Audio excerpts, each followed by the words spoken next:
Here's our agenda. We're going to start out with how to dance with coyotes. I'm going to introduce you to the first problem fallacy.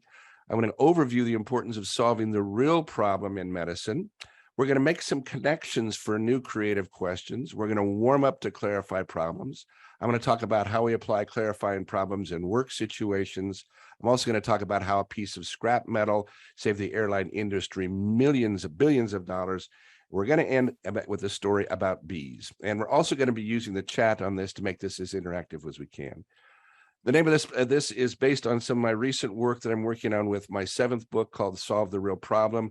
All of the examples, all the work in here will be in Solve the Real Problem. It's due to be released later on this year, should hit the market in January of 2023.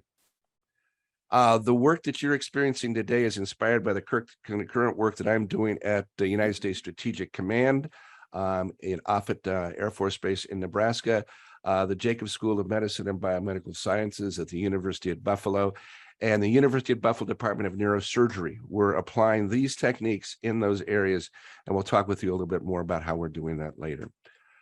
Let's start with a story. This story is called Dancing with Coyotes. These are my two friends, Larry and Dan. And Larry and Dan, up until a couple of years ago, lived in a beautiful place called Placerville, California. Now, Placerville, California is a mining community just in the foothills of the Sierra Nevadas. Now, Dan and Larry have two wonderful little dogs, Razy and Lodi, that they like to walk on their properties. Now, Larry was out of town on a consulting assignment a number of years ago, and Dan, while they were walking, got word that there were coyotes sighted in the area. Now, and the story is that these coyotes were coming up and they were snatching little dogs like Razy and Lodi in their jaws, never to be seen again. And Dan did not want Razy and Lodi meeting their demise in the jaws of an evil coyote. So Dan decides, so let's go to this. What problem needs to be solved? Just go to the chat real quick. I'm going to open up the chat. What problem do you think needs to be solved here? Dan doesn't want the little dogs caught in the jaws of a coyote. What's the problem that needs to be solved here? Just go ahead and just to tell me what problem needs to be solved there. Oh, great, Tara. That's a cute comment. I appreciate that. Lady never tells her age. Huh? What problem needs to be solved? Talk to me in the chat.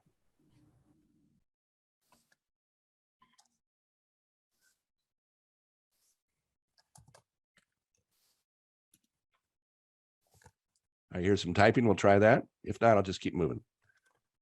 Okay, how to continue walking, how to keep the dogs safe, how to continue walks without the dogs being eaten. Ultimately, the coyote problem. Absolutely. Thank you so much. Right on. Thanks for that. So here's the way Dan decided it. Dan determined that the problem was how to get rid of the coyotes. Great observation, folks. So to that, Dan proceeded. Now, here's the thing. It's legal to shoot coyotes in Placerville, California, because they're considered a menace. But Dan is a very soft-hearted person, and he could never consider killing an animal, even a coyote. So what he does is he eventually found a wildlife rehabilitator. This is wildlife rehabilitator Dave. And the rehabilitator recommended setting several humane traps for the coyotes. And the idea was, after the coyotes had become trapped, they would relocate them to the Sierra Nevada mountains. So wildlife relocator Dave says to Dan, let's get a couple of Acme super duper humane coyote traps at the cost of $300 each. Okay, Dan sets up the traps. Unfortunately, the two traps didn't work. All they caught was a fox and a grumpy raccoon. But Dan still saw the coyotes in the area. So if 2 traps wouldn't work, perhaps 2 more would do the trick. So now Dan buys 2 more traps for a total of 4 traps now and an investment of $1,200 in the great coyote trapping adventure. And now there are 4 Acme super duper humane coyote traps. Dan diligently checks the traps for weeks. No coyotes, but Dan and Larry's dogs are still in danger of being eaten if they go on a walk. So how does this end? First, a little bit about coyotes. Coyotes are pack animals, and the single coyote that Dan saw had a good chance of not being the only coyote. Coyotes are also nomads. They follow the food. When there's no food source for the coyotes, they move on. So as you folks have talked about in the chat, this problem can be viewed in several ways. One way to look at the problem would be something to state it like, how might we eliminate the coyotes? And another might be, how might we keep our little dogs safe? Both of what you talked about in the chat. So if you focus on the first problem, how might we eliminate the coyotes, you end up like ideas like shooting coyotes and trapping coyotes, like Dan was doing. But what if you focused on the problem, how might we keep our little dogs safe? Then you might come up with ideas like put the doggies in a car and take them to a safe place for a walk. That's exactly what they did. Dan never did trap a coyote, no potential food source. The coyotes moved on. All right. So Dan saw the problem was getting rid of the coyotes. And as a result, all of his energy was going into the coyote problem when the real problem was how to keep the dogs safe. Now, Dan Curry is an internationally recognized flat-pick guitarist. He's a brilliant man. He's a PhD in rhetoric. And if he can fall victim to solving the wrong problem, so can the rest of us. So here's one thing that we can all do right now to improve our problem-solving abilities. Here it is. Don't trust your first instinct. Don't trust your first instinct. Hey, to remember this, remember when you were in school and you took multiple choice tests, and when you came to a question and you weren't quite sure what the answer was, what was the advice? So let's go to the chat once again. And what was the advice when you came to an answer? You didn't quite know what the answer is, but what was the advice that you were given? What was the advice that you heard? So what was the advice? Go with your first choice as your advice. Absolutely. Thanks, Jack. Good. What other advice was there?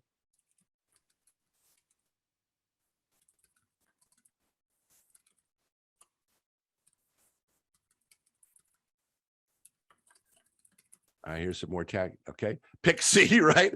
Eliminate the ones that you don't think work, right? Go with A or B, eliminate the wrong answers. Yeah, absolutely. Great. So you've eliminated the wrong answers. Well, then what you do, you still have two left.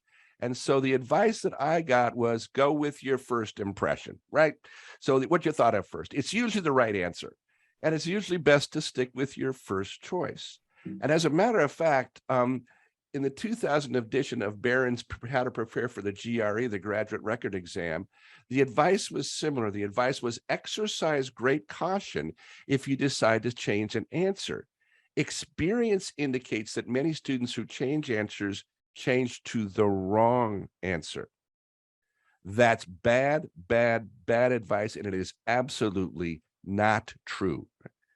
Going with your first impression of what you think is correct is known as the first instinct fallacy, and it's based on the belief that you should avoid changing answers when you're taking tests. Your first instinct is the best. Yet research has shown that most test takers who change their answers change from incorrect to correct.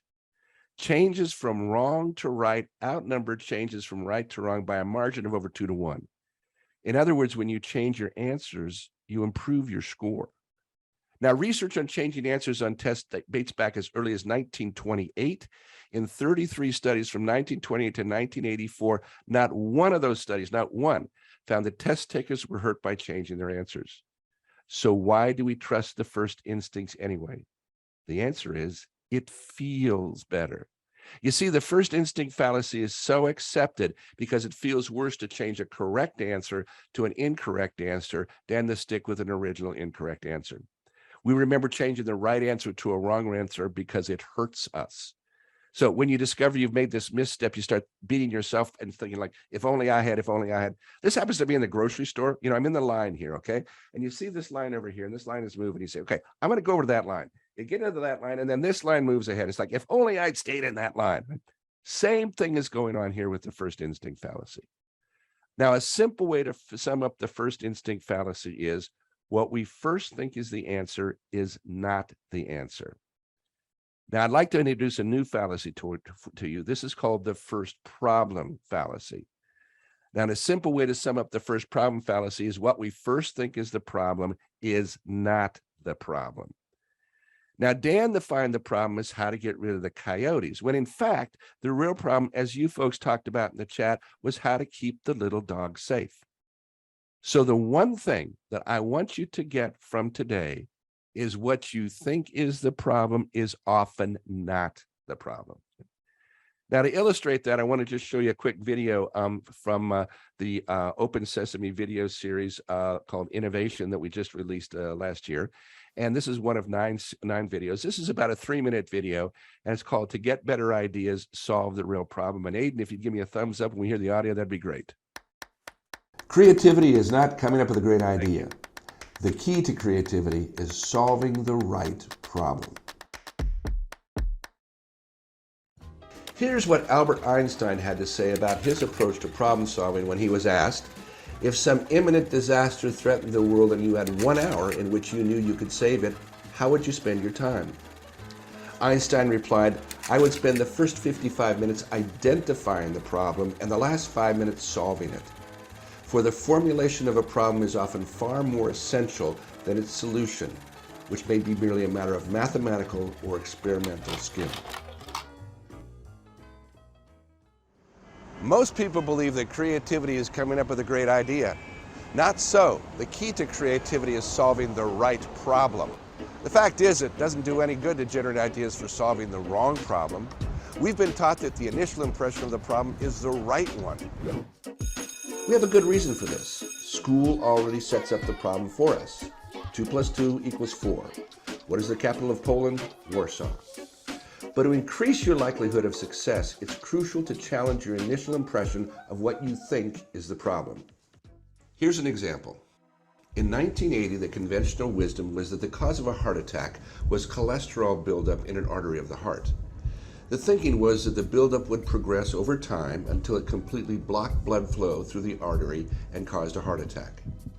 When a heart attack occurred, doctors believed that the only treatment was to reduce the patient's oxygen requirements by reducing their heart rate and controlling their blood pressure with medication, while also aggressively treating any complications. That was until a breakthrough study examined autopsies of a multitude of heart attack victims. The study revealed that it was not just plaque that caused the arteries to close and patients to die. In fact, less than 50% of the blockage was due to the plaque. Instead, the plaque had become unstable and ruptured or fissured. When this happened, it exposed the cholesterol core in the plaque to the blood in the artery. The body's natural response is to form a blood clot over the plaque and seal the rupture. As a result, it was the clot that caused the sudden and complete occlusion of the artery. A blood clot caused the heart attack. Game changer. Plaque in the heart was part of the problem, but for years the medical field accepted it as the core issue because they didn't stop to question their collective understanding. Doctors were focused on fixing the immediate problems with their heart attack patients, so they weren't looking further to determine what they were missing. Sound familiar? Now, when a heart attack victim reaches the hospital, the primary focus is to save heart muscle by administering a clot buster medication or by stenting the artery. Stents are small tubes that form a passageway through the blood clot. As a result, dramatically more heart attack patients not only survive, but are spared life-changing complications. Your problem doesn't have to be as dire as a heart attack to benefit from deeper exploration. Identifying the real problem will always lead to more fruitful solutions. So how do you find the real problem? Ask lots of questions. But these just aren't any kinds of questions. These are creative questions. You see, the language you use to describe a problem is going to dictate the kinds of solutions you generate. For example, we don't have enough money. Good or bad question? Answer, bad question. In fact, it's a statement. When you hear that statement, your brain says, okay, we don't have any money, decision made, move on. Let's try a different approach. How might we raise the money for this project? Or how might we reduce the cost of this project? Good and creative questions. Questions framed in this way provoke your mind to search for solutions. They tell your brain, let's go find some answers.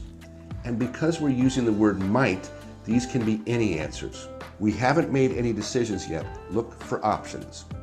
When you're redefining the problem, you want questions that open up your thinking. So use these phrases to begin your creative questions. How might?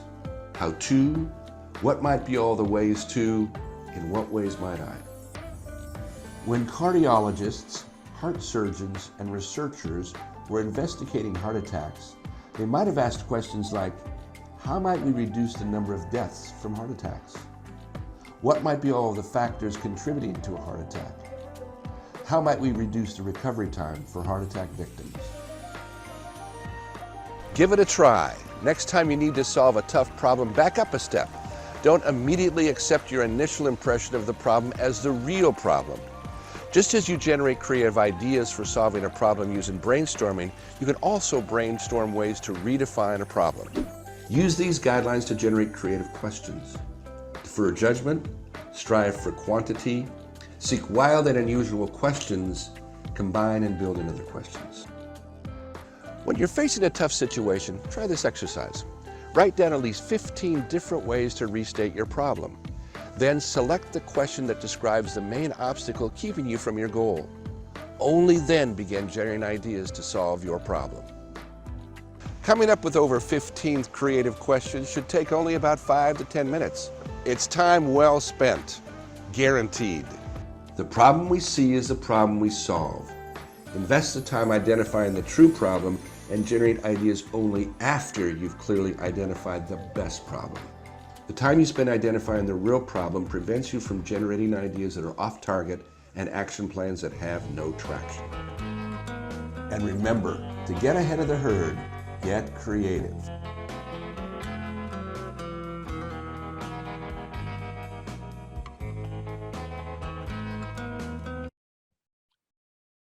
Okay, so we're actually going to practice that. Aiden, we got audio? Am I coming through?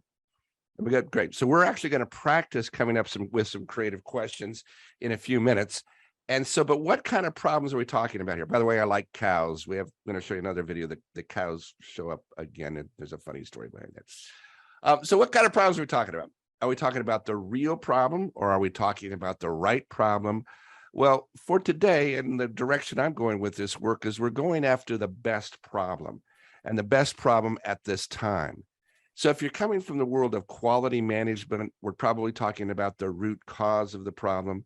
If your orientation is from a medical perspective, we're probably talking about the true cause of the problem. Now, the point is there are many ways to define problems in various fields, but to create clarity, if we focus on the real, the right, the root cause, the true cause of the problem, aren't we really talking about the best problem anyway? And so one thing I know for sure is that there's about a 99% chance that the first impression of the problem is not the problem. And so for my money, I'm going to go for the best problem. And for my money, I'm going to go for the best problem at this time. So in Dan's case, is the best problem to get rid of the coyotes or to keep the doggies safe? What's going to be the biggest impact at this time? Okay. So I teach a process called creative problem solving, or CPS for short, and there's some of our wonderful graduate students that are here today. I'm so happy to see you all. And creative problem solving is a simple, repeatable way to take on new challenges and develop innovative solutions that create productive change. And here's the process, basically. And this process is in my latest book, Create in a Flash. We talk about it, but it's got basically 4 steps. First thing, you define a goal or wish or challenge. What do you want to create or invent or solve or improve? And then the first thing you do is you clarify the problem. You find the best problem to solve or the main roadblock that's preventing you from achieving your goal. You come up with a lot of different creative questions. You pick the best one. Next, you generate ideas for solving that problem using various creativity tools. After you generate all the ideas, you refine them and make them better. And then we put together a plan for action. Where we're focusing today is we're just going to take a deep dive into the clarify the problem stage of the process. You're going to see it happening and you're actually going to do it in the next few minutes. Now, most of the time, what people associate with creativity is ideas, is brainstorming, is generating lots and lots of ideas. But it's been my experience over the last 40 years in this work that the stage of the creative process where the problem is clarified is as important or even more important than generating lots of ideas, because it doesn't make a lot of sense to generate ideas for solving the wrong problem. Right? So that's why we're focusing on clarifying the problem. Now, the focus of today is clarifying the problem.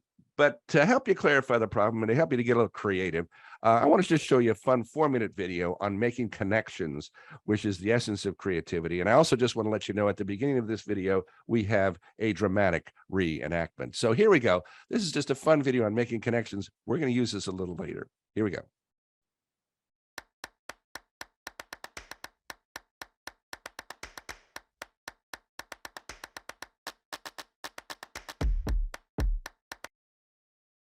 One summer Sunday morning in 1971, Bill and Barbara Bowerman were fixing waffles for breakfast.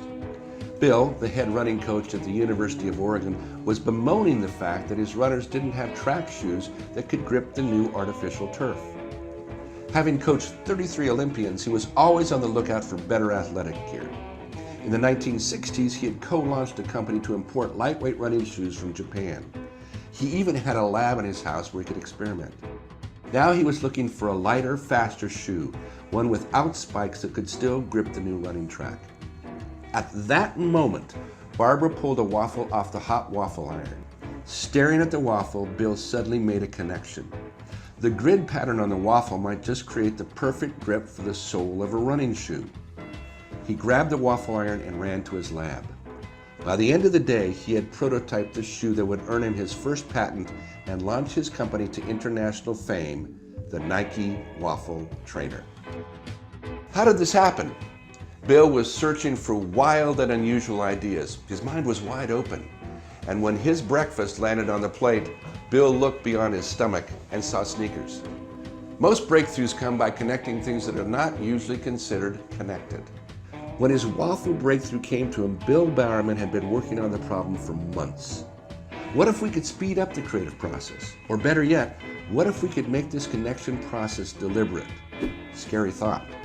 What if Barbara had been making pancakes? There is a way to make those connections on demand. In the world of creative problem solving, we have a technique for this. It's called forced connections, and it is my go-to method to become deliberately creative. Forced connections is the practice of combining ideas that don't appear to be related in a new way.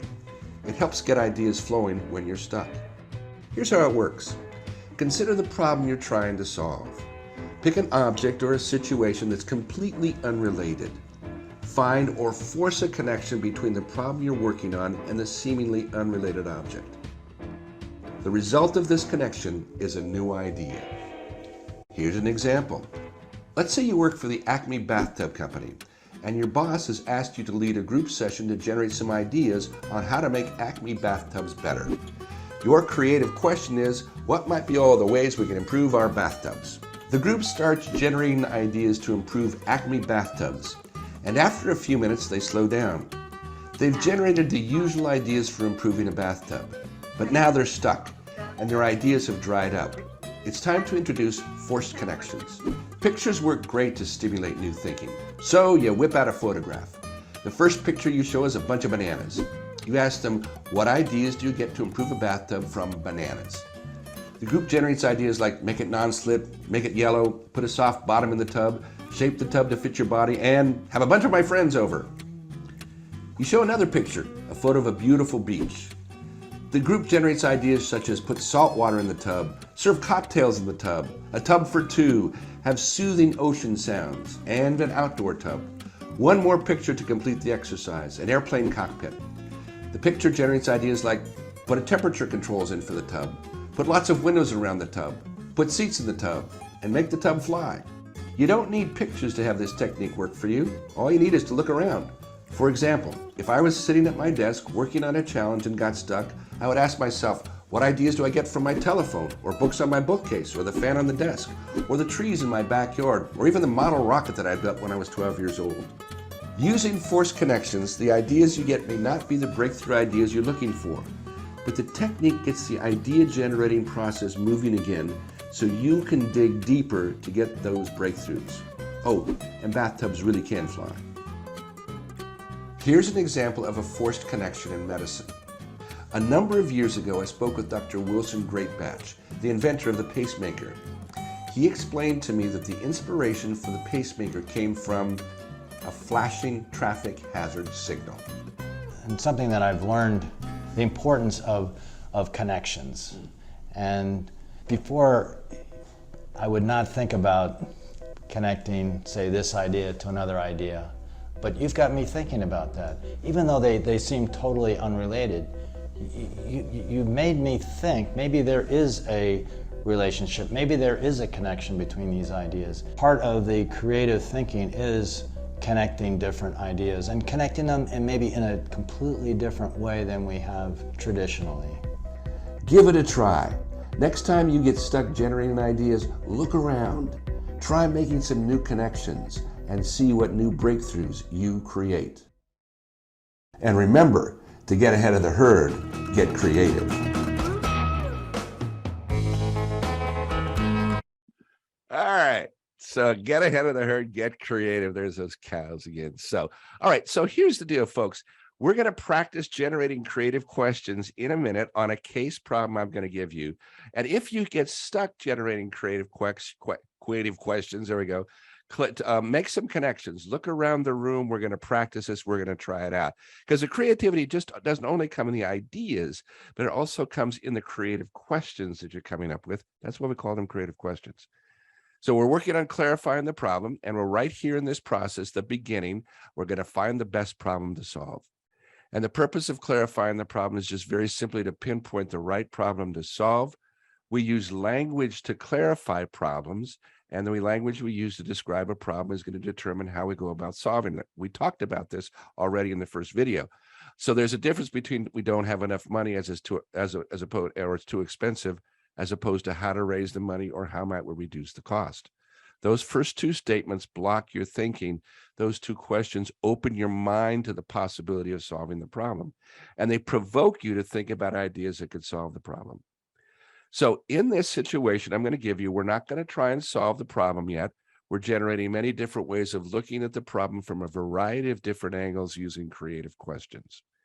So a wonderful quote from Stuart Firestien, not related, his book on ignorance, how it drives science. He says this: questions are more relevant than answers. Questions are bigger than answers. One good question can give rise to several layers of answers, can inspire decade-long searches for solutions, can generate whole new fields of inquiry, and can prompt changes in entrenched thinking. Answers, on the other hand, often end the process.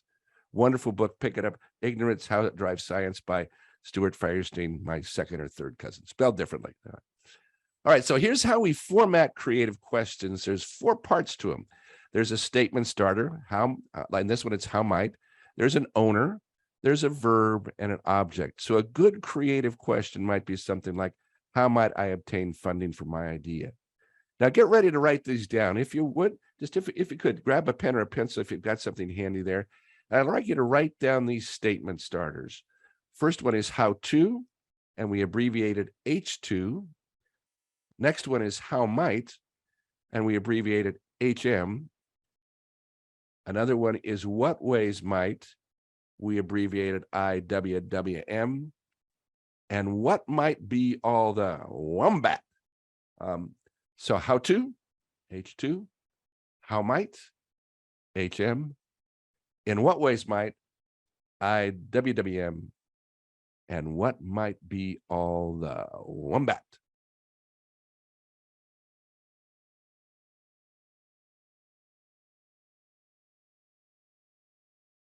All right, we're going to try these out. So this is what generating creative questions looks like in a group. I'm going to show you what it looks like, and then we're going to do it.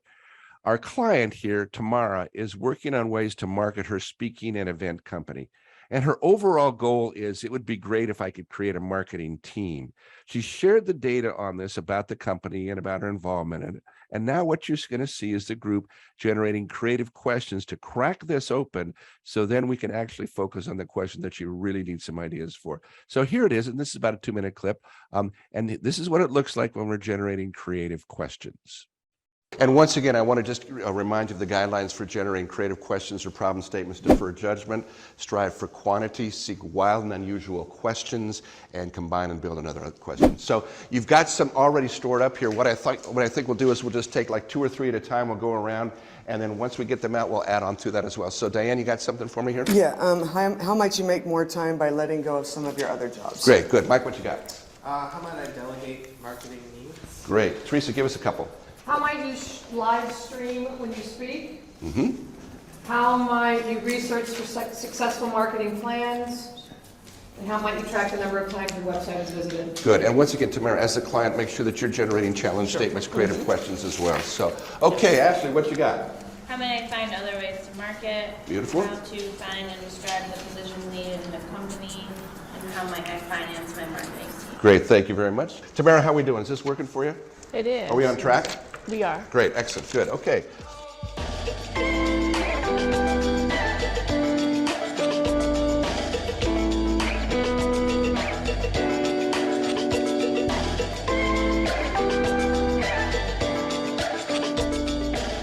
Tamara, do you think we have enough creative questions or problem statements to give you different ways to approach the problem? Yes. Okay, so this group generated about 48 creative questions in about 3 minutes, 48 seconds, not quite 4 minutes. And that's about 12 creative questions a minute. Now, to get that kind of productivity, you not only need to be trained, this is a highly trained group, but you also need to be warmed up and ready to perform. So before we do any kind of creative activity, we do a little warm-up activity first. So that's what we're going to do today. So we're going to do a little warm-up activity. We're going to use the chat for it, and get ready to smile because I think you're going to have some fun with this. The purpose of a warm-up is to just practice generating creative questions to sanction the time for speculation. And when I say sanction the time for speculation, that's like we're setting this time aside now to speculate, to play with new ideas, to explore some new concepts, to create a judgment-free zone. We're not going to judge for a while. And when I work with my military folks, we're going to train first before going on the mission. And remember, we're not trying to solve the problem yet. We're just generating many different ways of looking at the problem from a variety of different angles using creative questions. So I'm going to ask you to defer judgment. We'll go for about 25 creative questions. Maybe we'll go for 5 minutes. We might get done sooner than that. I want you to go for wild and unusual creative questions. If you find yourself getting stuck, make some connections, and we'll practice that a little bit. Then combine and build another questions. Let me give you the case. And if you would open the chat up, please get ready for that. And here is the case. You're going to write your creative questions in the chat when we do it. Sea lion pirates commandeers sailboat. All right. And there they are commandeering a sailboat. Here's the story.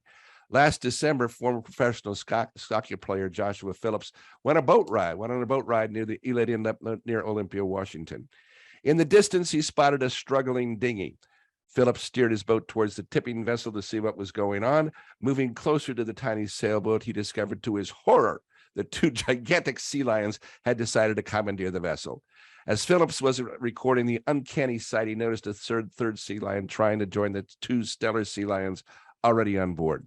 Unfortunately, the blubbery buccaneers did not let him get on. We can only assume why the pair turned down the 1,200-pound interlooper. Despite the video of the event going viral, no one has come forward to claim the commandeered vessel. Now, this is not the first act of piracy committed by sea beasts. In 1990, they colonized San Francisco's Pier 39, much to the chagrin of boat owners in the area. 2 years ago, officials were forced to close a beach's swimming area because the sea lions were attacking nearby beach goers. All right, so that's the case. So open up the chat if you would, and we're going to play around with making some creative questions. And so if you have that next to you, your how-tos, your creative questions, your abbreviations there, get those in front of you. And so we'll just do this in the chat. So what creative questions do you get for dealing with the sea lion pirates from a cell phone? What creative questions do you get for dealing with the sea lion pirates from a mobile phone? And just put them in the chat and use the phrase how to, how might, in what ways might, what might be, all the. What do you got? And we're just going to try it for the format.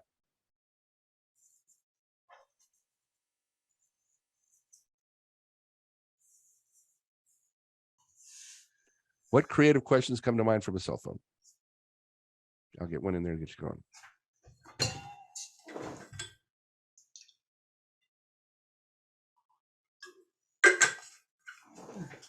Yeah, how might we find a noise the sea lions don't like? How to find them? Yeah. How to call out sea lions when they go towards sailboats? How might we find another place? Beautiful, you got it. Chat's just running a little slow here. Let's take it again. Let's try another one. So, what creative questions do you get for dealing with sea lion pirates from an elephant? Talk to me about that. I love it. How might we create an app to frighten sea lions? How might we find a noise the sea lions don't like? Excellent. What ideas do you get for an elephant? Creative questions do you get for an elephant to get rid of the sea lions?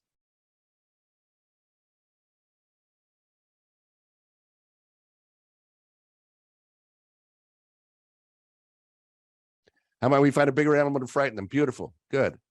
Keep going. How to poke sea lions away from boats. How might we find ways to follow the herd? Excellent. Excellent. Good. What else we got? How about a couple more? How about we stop sea lions from remembering where to rest? Excellent. Remembering. I love it. I love it. Okay. Let's try this one. What creative questions do you get for dealing with sea lion pirates from a bowl of grapes? Talk to me about that.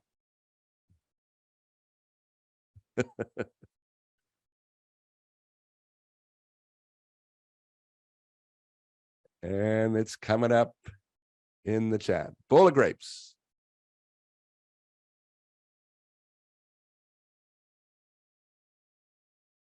How many food and drinker stores they like? Okay, that's great. How many create a monitor to keep the sea lions away? Wonderful. And what might be all the ways to squeeze sea lions toward another path? Beautiful. Good. What else we got? How about we identify favorite foods to lure them from the boat? That's great. Thank you. One more to complete the exercise. What creative questions do you get for dealing with how to boycott sea lions? What creative questions do you get for dealing with sea lion pirates from a sports car? Talk to me about that. Sports car. How to find a way to get sea lions to group together. That's great.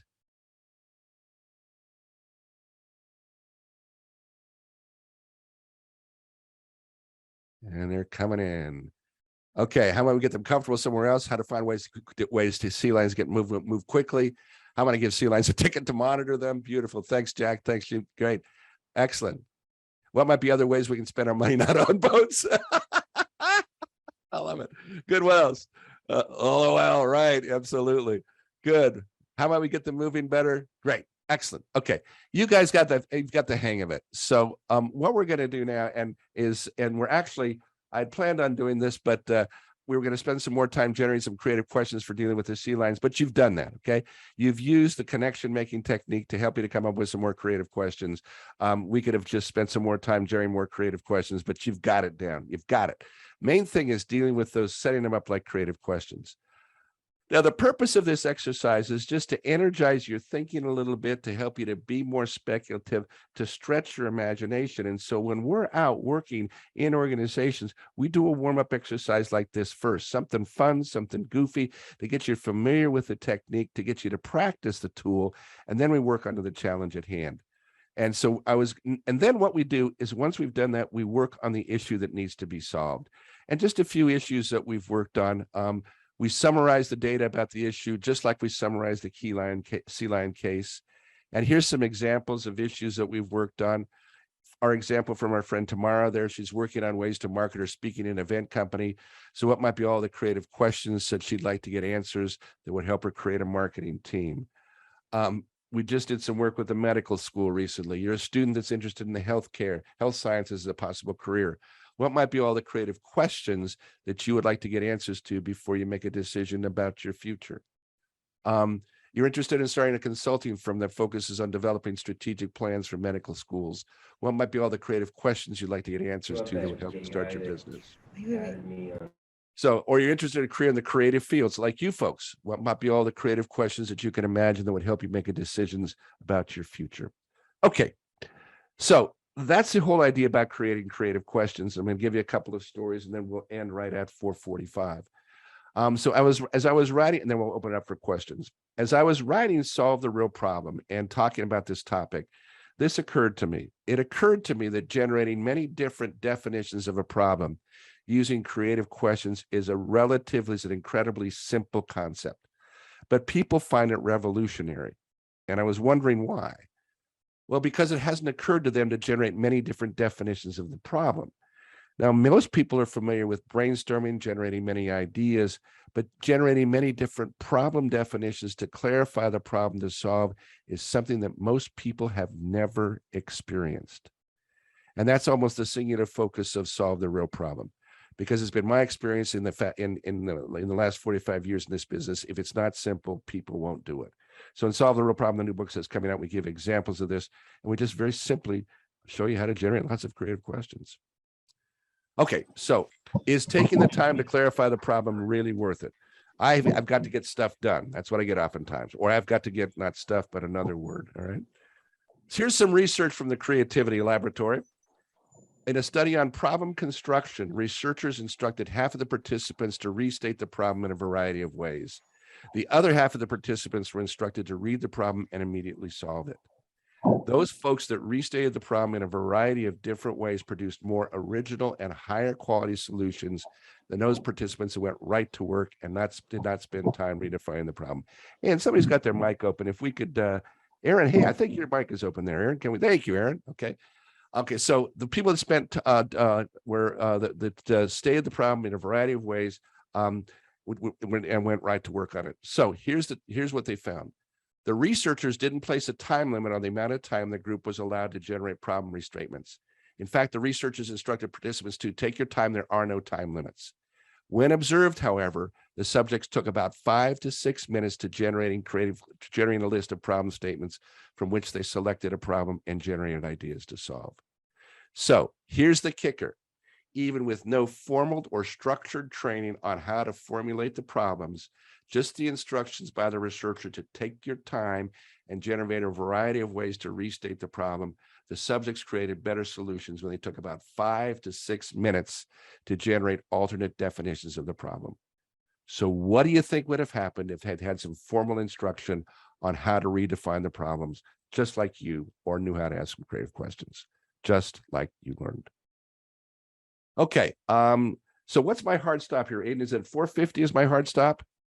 That's right. So Okay. if anybody How many- has questions, start thinking about them, put them in the chat while Roger is wrapping up. Right, I'll start wrapping it up here. So here's a story about problem clarification. And this is a story about a young engineer at Boeing who redefined the problem and using 2 pieces of scrap metal saved the airline industry billions of dollars. And our story begins with jets, not just any jets, but with jumbo jets. There's a nice big 747 jumbo jet. This is the story of a gentleman named Scott Kempshaw, who got his degree from the University of Colorado and began working with the cockpit design team of the Boeing 747 back in 1979. When I interviewed Scott, he said, when I went in for the job, he said, I went into this building, the hugest buildings in the world. He said, the buildings are so big, clouds forming in the top. And so he was assigned to the cockpit design crew of the 747. There they are making 747s. Now, the 747 was known for its distinctive hump. And on a 4th day of work, Scott was given this mechanism that was placed on his desk, and it was a windshield wiper mechanism for the 747. And his job was to get this FAA certified. Now, because of its hump design, when the plane would start to take off, the angle of attack of the airstream would change and the wipers would lift off the windshield. According to Scott, the pilot lost visibility on takeoff and landing. In other words, the pilot couldn't see the runway on takeoff and landing in rain or snow. Not a good thing for a 747.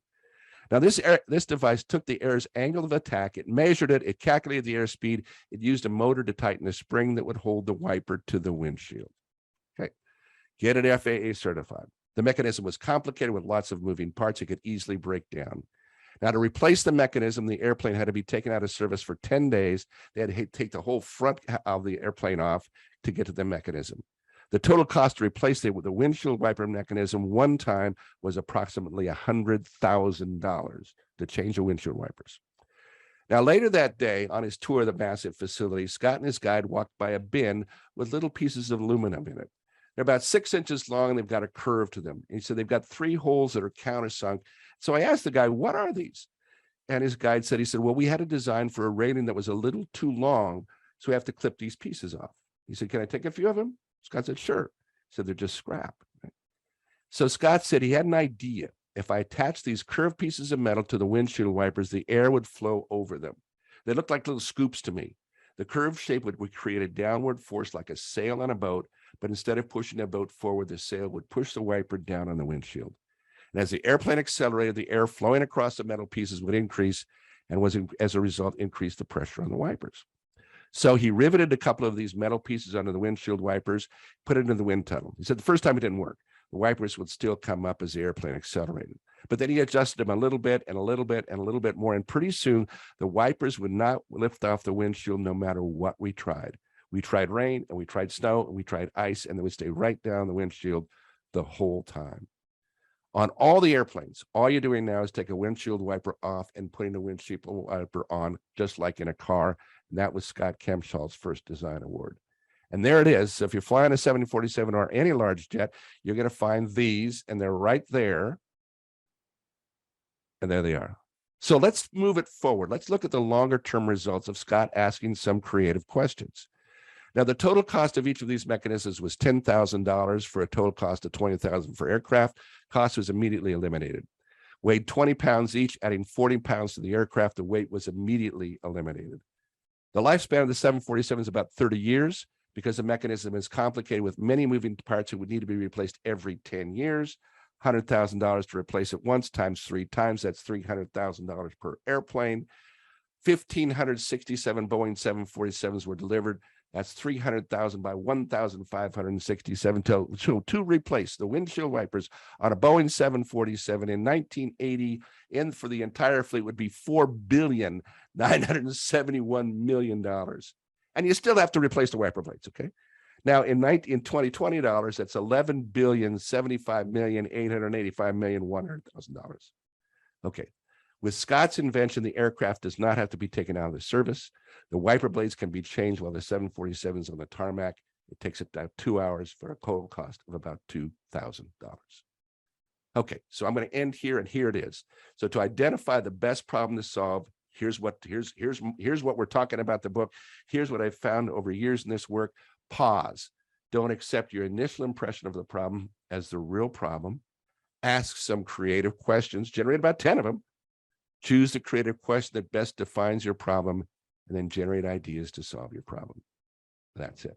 So, folks, we have what do we have? 2 minutes left there, Aiden. Want to open up in the chat if you have quick questions. I want to honor everyone's time here. And any quick questions there? All right, then. So just open it up if you can just ask it on the mic if you'd like. So this is Jay Shu really quickly. Yeah. How does this align with Malcolm Gladwell's Blink in terms of really industry experts being able to instantly recognize based on experience, right? That's their first instincts, right? Yeah. Go ahead. And I'm gonna just take some contestants with Malcolm's book. I don't think that's a good decision. And I would actually kind of push back on that. I think Malcolm did a study on a really confined group of industry experts focusing on one single thing. The biggest problem that I see with industry experts is when they're working on a problem. I'm called in to work on problems that industry experts can't solve. And they'll say, we need to have all the experts on here to solve it. Well, if all the experts haven't solved it, why bring more experts in? So this is when we bring in other folks that have different approaches and bring it together to create a process. Does that help? Does that answer it for you? Good. Thank you. Incredibly interesting and refreshing. Thank you, Cameron. Thanks for letting us know about the conference. You're welcome. Thank you, Solid Gold. Thanks everybody for being here. And this is recorded. Cameron, my new friend from Scotland, and I are doing a talk tomorrow morning. Go to my website, rogerfirestien.com. Let me just get you over to that real quick. And if you want to learn some more stuff about what we're doing, I had a bunch more goodies there for you, but didn't have time. And also our books and stuff are there as well. So Aiden, thanks for the great work, Bear. They're making this happen. Thank you, everybody. I hope you're enjoying the conference.